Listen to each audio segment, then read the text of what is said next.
Welcome back. They call me Uncle. Today we're going to do a countdown of the 7 introductions of the X-Men. We established this countdown by watching each of these and scoring them with our very non-subjective system, scoring each 5 minutes. So of the 7, coming in at number 7 with a score of 3 from all of us. Of course, 3 means we saw it, probably wouldn't watch it again, even if it's available for free, but it was alright. Was the X-Men anime from 2011. The thing Sorry. The most memorable part of this for me was right at the beginning. You see Jean Grey as the Phoenix, and I thought that was kind of cool. Straight out of the gate. Out of the gate. Yeah, and you feel like she is intimidating as hell. From there, the one thing that struck me was there's not a whole lot of motion to it. There's so much emotion. No, not emotion. Emotion. Jean Grey! Jean! So it did introduce the X-Men. They weren't, unlike the comic, they weren't battling Magneto. They were battling... You have some villains standing in the background, which I am assuming is the Hellfire Club. Really, it's the X-Men battling Jean Grey as the Phoenix, maybe Dark Phoenix, but that's not what the story was about. And so for all of us, we all gave it a 3. Yeah. So that comes in at number 7. Coming in at number 6, Wolverine the X-Men. Carter gave it a 3.25. Mason and I both gave it a 3. There were moments in it, if it was on again, maybe we'd watch it a little bit. Right out of the chute, calling it Wolverine and the X-Men. Yeah. That's definitely the influence of the movies forcing its way in. That Hugh Jackman is basically the main character of the X-Men. And this story, I don't remember it telling you a whole lot. Actually, something goes horribly wrong. Yeah. The X-Men really don't do a whole lot in it. It's the Days of Future Past storyline, basically, is what they're setting up. Didn't you say something about Wolverine needs to quit skipping leg day? Yeah. Yeah, his little spindly legs. All of them need to work on their legs. Their widow legs. I do too. So that's like the only thing I'm proud of myself. Like, my legs are killer. Okay, coming in at number 5 is X-Men Evolution. This one, its score came out really close to Wolverine and the X-Men. This one, Carter and I gave it a 3. Mason gave it a 3.25. The thing I remember about this, I really liked the way the artwork portrayed Mystique. Because they've established in the movies a kind of a really different Mystique, in this one it was the Mystique from the comics, and I really appreciated that. But the rest of it was just okay for me, and kind of forgettable. Yeah. I just like it because they introduced Nightcrawler as the person in it. And that was nice. Nightcrawler's my favorite, so what do you say? So, coming in at number 4 is X-Men the Animated Series. Which is coming back on Disney Plus. Now this one, instead of battling Magneto, they are battling the Sentinels. I remember watching this when it first came out on TV. It's definitely the Jim Lee 90s costumes that they're using, and it came out in 1992. I didn't like how they treated Cyclops. Here's one from a pro. This was before the movie, but Cyclops is treated with no respect. They were introducing Jubilee, who I think ends up being her code name. Just like her normal name. Yeah. The artwork wasn't my favorite, but the series uses the storylines from the comics, and so I've actually watched the entire series. For me, I gave it a 3.125, Mason gave it a 3.25, and Carter gave it a 3.625. It gets kudos for, like, actually killing people. Morph, I don't sense anything. Oh yeah, they killed Morph. Spoiler. They created Morph just to kill him, but even so, that for a kids' TV show, that's Yeah, so Edging closer Morph to was a the red edge. shirt from day one. It's okay. He didn't make it through the episode. Coming in at number 3. And yes, as soon as it came Careful of out, that I angel. bought it on VHS. What's a VHS, Uncle? It's a tape. Gross. How do you stream it? Pride of the X-Men from 1989. This was a pilot for a series that didn't get made, but the three of us, we definitely differed on our opinions on this movie, which is fine. I actually gave it a 4. I've watched it several times and really like it. They show the version of Cyclops I like. It has Nightcrawler, it has Juggernaut. Magneto is probably my favorite rendering of Magneto. This has so much potential. I wish they'd have made this into the series. I gave it a 4. Mason gave it a 3.25. Carter gave it a 3. So this came in number 3 for us. It was so weird that they made Wolverine Australian. Welcome her. Wait, she's not joining the X-Men, is she? She's just a kid. Yes. It was kind of prophetic. Yeah, now that you say that. Foreshadowing Foreshadow. of the huge Ackman. You want to fight me, all right? If we go, I will break you.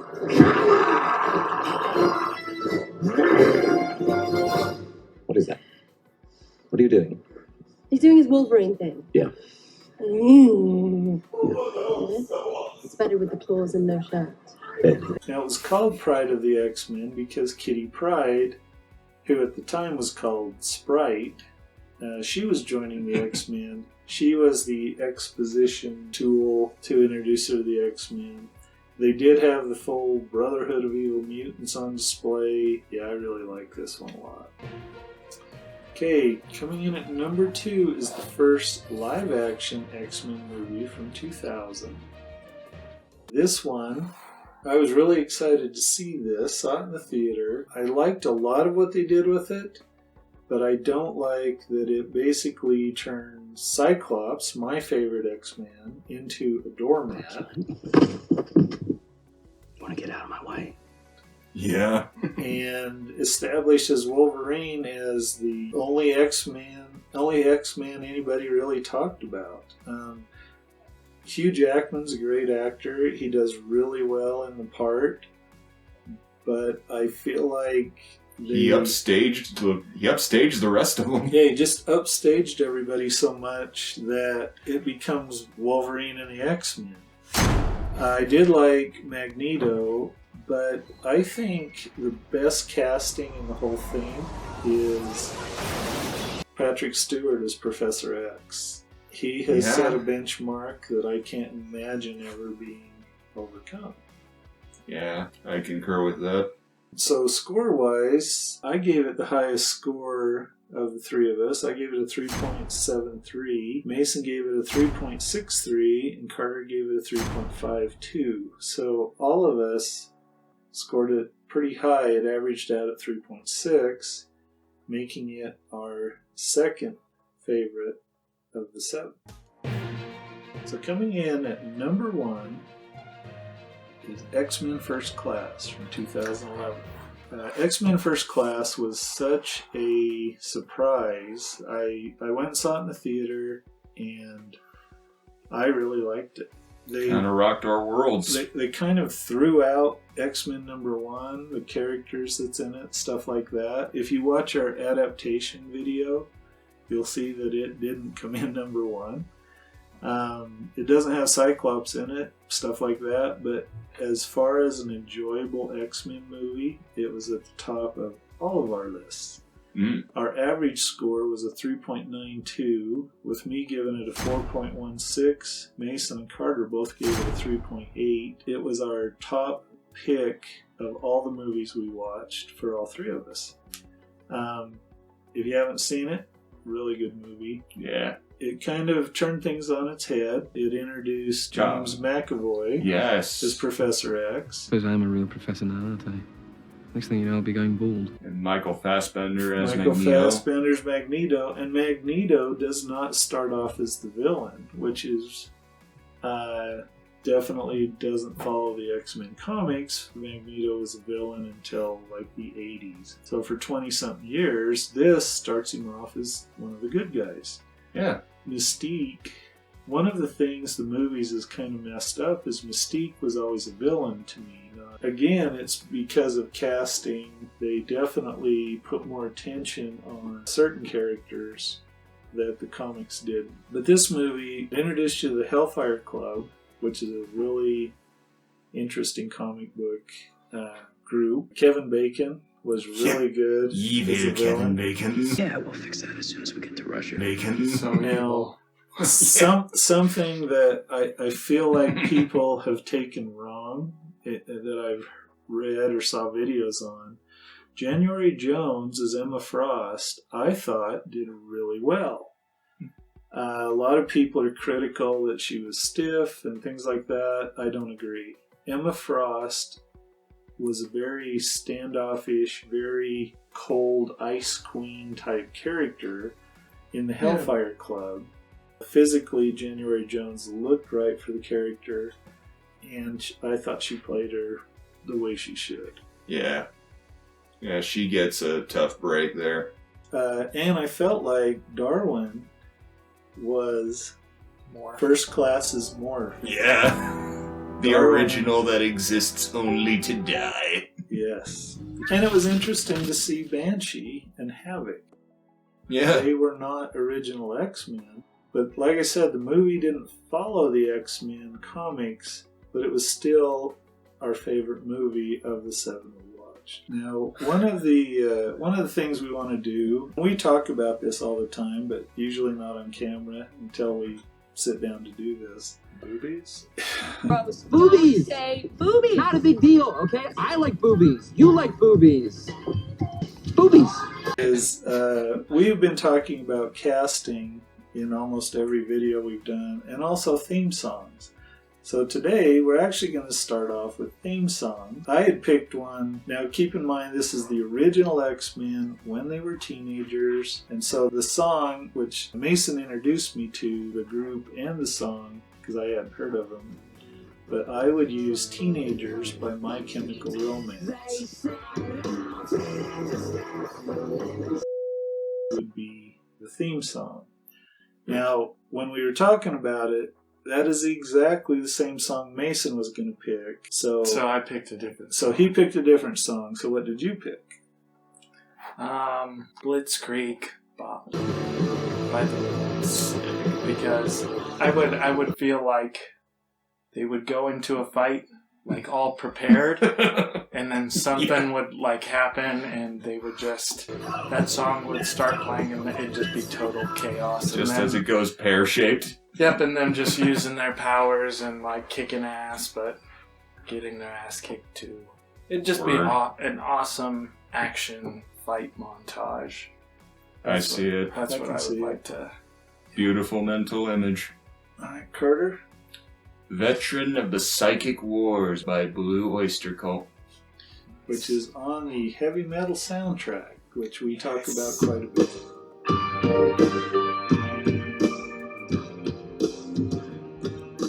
That's an awesome song. Casting wise, we're not going to cast all of them. We're just going to point out some of the favorites that have come up in our discussions. The one I have struggled to cast is my favorite, which is Cyclops. Back when I was in junior high or high school, I would do this with my friends. I would always cast me as Cyclops. And whoever I had a crush on that week is Jean Grey. Oh. So, you know. But when I stopped to really think about it, and I had to look up his name, there's a guy who's...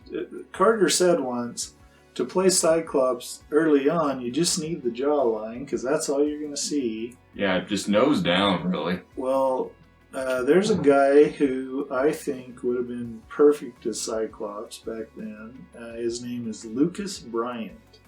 I saw him on Haven. I really liked his character on Haven, and I think he would be really good as Cyclops. Now, I was telling my wife about this. We were talking about Cyclops and Jean Grey need chemistry, and I haven't seen Lucas Bryant in anything where I could say, oh, that should be Jean Grey, because I think chemistry is important.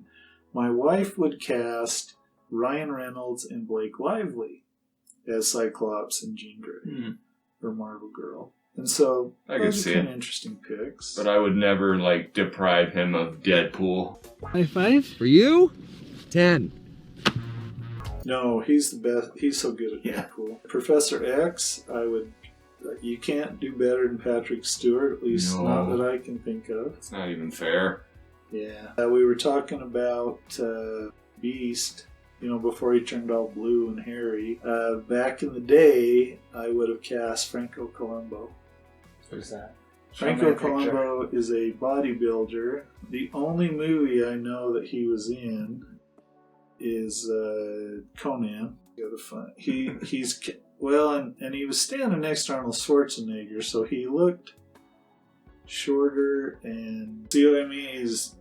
Schwarzenegger's pretty tall. So just Franco Columbo, in my mind, back in the 70s, would have been the Beast. I think, yeah.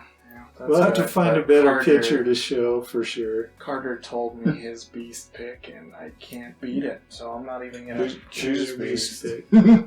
Robin Williams. Robin Williams. And it would be perfect. It's funny that you equate the Beast with hairy, and I equate the Beast with stocky. Well, you can make yourself bulkier and get in shape, but being that hairy is harder to find. See, and Magneto's a tough call because... Carter told me that you read... if they were cast in the 80s. Who's the fan pick for Magneto? Rutger Hauer. Back in the 80s? Absolutely. That is a fantastic pick. It's not even fair, really. Well, Rutger Hauer's been in Blade Runner. He's been in so much stuff. He is asleep, remember? I know. I didn't mean to. It was the director's cut. I don't blame you. I'm so tired. Although I think some of our picks are hard to beat, and I've never seen them anywhere else. We're usually making them up as we go. Right. Mason's usually making them up as we talk about it. Yeah, as we go. Yeah. Like go, as in go time here. Yeah. Right now? You want me to go? Yeah, if you can, go. We talked about Marvel Girl, and I would cast Anna Taylor-Joy from Queen's Gambit and Last Night in Soho and The Witch and stuff like that. And if you look closely at the print that Mason has done... Well, the painting. I kind of made her face look like her. Well, I kind of made her look like her. Kind of, but... Yeah, once you said it, I couldn't unsee it. Exactly. I definitely see it. So I thought it was cool. she looks like someone who could kill you with her mind. Yeah. Very striking. And then we were talking about Iceman. Oh! He pulled up something that after we saw it, it was like nobody else could play it better. We're out. We're not playing with you anymore, Internet. It's Logan Lerman. I think I am the son of a son. As Iceman. Okay, so I can see that. Logan. Yep. Yeah. But I think Logan Lerman would do really well. I agree. I think it's probably like the Blue Eyes. That helps. Yeah. The Iceman they had for 2000s was pretty good. Wasn't he also Torch Holder in Lamplighter in The Boys? Yes, he was. Lamplighter, Torch Holder. Torch Holder. You had the words. They were like synonyms, but Oh yeah, he's totally. Yep. Yeah, right. Yeah, Torch Holder. Torch Holder. Lamplighter. Okay, I don't know. And who would you cast as the X-Men? Yeah. Any one of them? Do you like any of ours? Let us know down below. And why did you pick Mark Strong for Charles Xavier? Well, maybe I like Mark Strong, but no. Patrick Stewart. Yeah. And I like James McAvoy, but Patrick Stewart. Yeah. I'm sticking with that. Fair. Well, thanks for hanging out with us. Thanks for watching. Like and subscribe. It's about there. Or it's around there. But the subscribe button's right there, I think. I don't know. I think. Okay. Mind blown.